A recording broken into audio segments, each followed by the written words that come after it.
Welcome to another YouTube video. Let's do a weekly breakdown, man. Let's go to, do I have XM opened? Share my screen right now. Yeah. Feedback on the chat, on the account, man. I'm 4% drawdown. What was it? Wednesday, I took some shorts. Yeah, took me out. Anyway, that's the life of a trader. Just log into the right account. Oh, yeah, it's a real one. So, nonetheless, hope you had a blessed Easter long weekend. It's time to get back to the markets. The market was trading today, but I had a family time for me, so I wasn't really looking to take any trades. Let's start with the dollar. All right, I just have that open. We're on the daily chart. We're obviously pushing lower because Trump is, causing mayhem in the markets. So, possible target for the dollar is a sell side liquidity down there.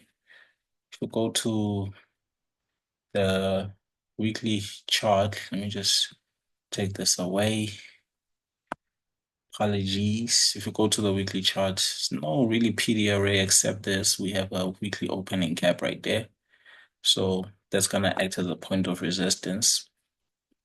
Market will be drawn to fill that up, hopefully. As you can see, we just opened up in a gap. So the market makers really don't have any faith in the dollar. So this is, if you're doing foreign investments, this is the time to buy dollars because they're very affordable. Yeah, and then let's jump to this. Okay, I don't have anything. Starts on the higher time frame with a monthly chart. We obviously bullish, we have a bullish fair value, order block right there.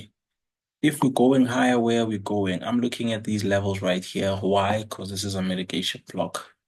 So this is the last bullish candle before this. This was almost 6 months, a year of sales. So that's where the dollar, the euro could go. Another thing that's also confirming bullish stance is this uh,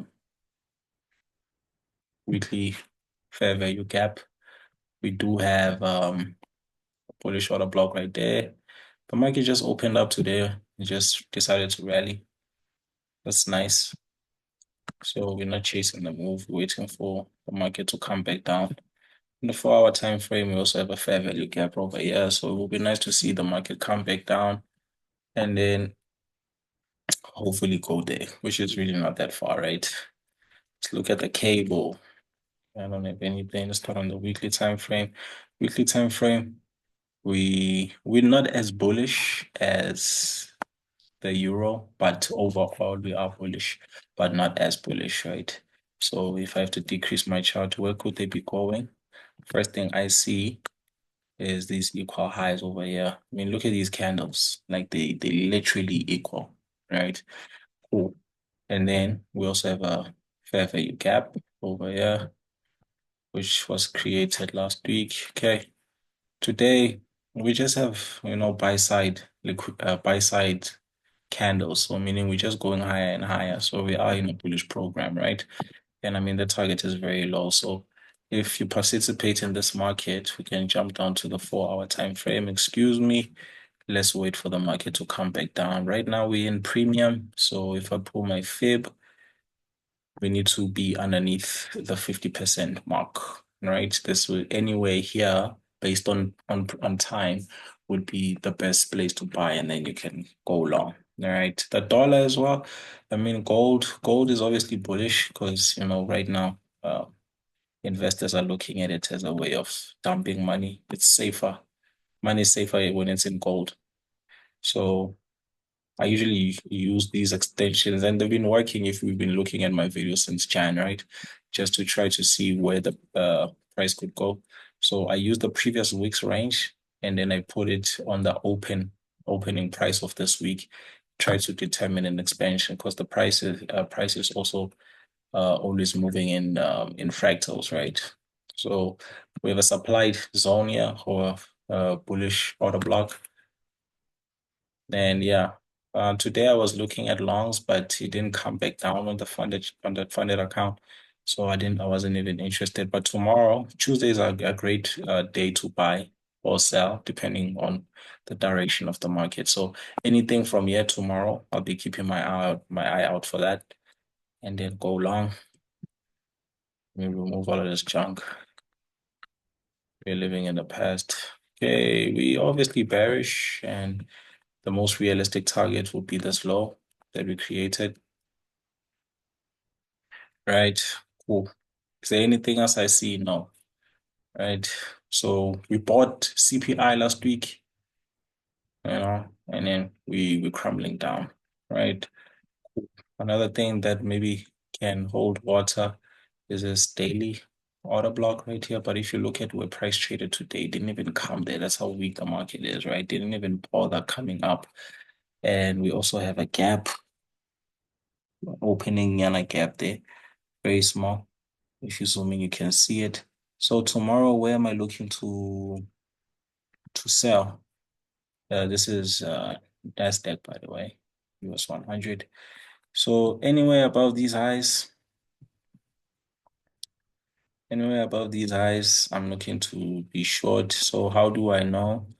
I take the high of today as well as the low and 50%. So anything above this 50% line is a target. So that would be my first scenario. My second scenario will be this fair value gap over here. Let's mark it out into a different color. All right, so it's an inverted fair value gap. So if the market can rally up here, maybe collect some stops, 3:30 South African time, dump, and then hold for the week, that would be superb. Let's talk about US. So remember, they move the same, right? They move the same. And obviously, the first target would be this low because there's sell side liquidity underneath this low. Okay, it's nothing else really on the daily. We have a small opening gap over here, right? Between Friday's close and here, we just gap down. So this is confirmation already for me that we are bearish. If you look at these lows, they're kind of equal, sort of relatively equal lows. So I'm also looking for the market. So we created a very big CB. All right, sell side imbalance, buy side inefficiency. And where did they sell? We have a supply zone over here, or a bearish order block. So to can just take this swing. And the reason why I'm not using this high, because this is more of a swing, right? A swing is a 3 pattern candle, low, higher, low, then higher, high, lower, low, right? So 50% is anywhere up here. But if I were to use the highest high of the day, I mean, look at this fib level. It's actually in alignment with where they sold, right? So mechanical. So anywhere around here would be my kill shot. One shot, one kill. Put this the stop loss here or above the high, and then just hold for this. Yeah, 1, 2, 3. First target being previous day's low, this low. So what I'm looking at is whenever we bearish power of three, we need the market to come back up, create the high of the day, drop with a candle like this with volume, and then test it with a fair value gap, and then go lower. All right. Same pattern over and over again till Jesus comes back. Okay, so obviously, yeah, I mean, guys, they're the same. 4 hour chart. That's the same weekly level we're looking at. We have a fair value gap over here. We also have a gap between last week's close and this week's opening. And you pull the fib uh, from year to year. All right. Anywhere above the 50%. You can put an alert as soon as price goes uh, up the 50%. So obviously we won't have the same calibrations. I use ICT's calibrations. You can comment if you want me to share them. That's fine. But if we can take out today's high, go to the 1 hour time frame. Uh, 1 hour time frame. We can go above the 1 hour time frame. we're above the 50% level. Yeah. And we have a fair value gap, which also is in alignment with the supply or this uh, bearish order block, right? But for me, the real swing is this. It would also be nice if we pass all of, collect these highs and tap into the opening gap and then dump. That would be dope. And then lastly, is the Germans. It's the Germans. For me, like I love this pair, but sometimes the pair can just, move around in a block and it's kind of consolidating. But compared to the American indices, it's holding bullish structure, right? Because they also created this high candle on CPI last week, but then now they closing the candle, right? But in this case, we're moving higher. So I would be more prone to look at long prices. I had this order block from last week, this demand zone. So that means the market could be looking to clear these highs, right? So these levels are still intact. Okay, cool. So what am I expecting? If that's true, I'm looking for price to come down, right? Take out these stops because someone bought here and they're in profit and they're gonna want to stop them out. I had positions last week on my funded channel, on my funded account on this pair, and I was long, and I held it overnight and it stopped me out, luckily in profit. So I'm also expecting a gap down, clear these lows. 9:30 tomorrow, create a high, and then yeah, hold until that level right there. So that is all for me. Hope you found this insightful. Happy trading. Speak in the new week.